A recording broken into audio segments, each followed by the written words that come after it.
Hello everyone. Today I'm going to show you how to identify Cochliomyia macellaria, also known as the secondary screwworm fly. Please pause the video at any time if you'd like to look at an image more closely or need time to think over what has been said. Now, we need to learn a little bit about this genus before jumping right into it. Before the 21st century, there was a species present in the southern US known as Cochliomyia homnivorax. In the 1950s, that species was extirpated from the US and was only known from South America. The reason for this attack is because screwworm flies are parasitic, and that species in particular likes livestock and humans. In 2016, larvae of the species were found again in the Florida Keys, and the new round of extirpation began. Due to this repeated introduction to extirpation, we must be somewhat careful in identifying to make sure we haven't spotted a new introduction of C. homnivorax, or records of the 2016 reintroduction. First, though, we need to be sure we're looking at a Cochliomyia. Cochliomyia is one of two Nearctic genera with 3 black stripes on the thorax, with the other one being Compsomyops. We can see here all the features that distinguish Cochliomyia from Compsomyops. Please pause if you need time to read.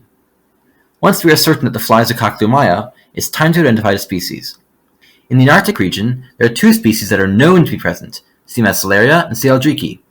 To rule out C. eldricki, we must make sure that the body, and especially the stripes on the scutum, are blue or green, not grayish-white. In C. eldricki, these stripes are also much narrower. Just to be safe, let's talk about C. homnivorax identification. Homnivorax always has a darker purple color to the body, which is somewhat rare to see in macellaria. Also, female homnivorax have a dark basicosta, this little thing here, whereas female macellaria have a yellow basicosta. Other than that, for our purposes, there aren't any other easy-to-see characters to rule out homnivorax, so just be careful. If you see an individual with dark purple coloration, check the locality and seek the opinions of others. Let's look at some examples. Here's our first one. First, let's make sure this is Cochliomyia. We already know that this is between Cochliomyia and Compsomyops from the striped scutum. This is a female, so let's look at the frons. Here we can see that the frons is mostly light and tomentose, which means it's sort of covered with a layer of tiny hairs. Now for species ID. We can rule out C. eldricki because the body isn't gray, and C. homnivorax because the basicosta is white. Therefore, this individual is Cochliomyia macellaria. Next example. Here we can see that the eyes are very close together, which never occurs in male Cochliomyia. Therefore, this is Compsomyops calypes. That was a quick one. Next. Here we can see that the eyes of this male are pretty separated, so it's Cochliomyia.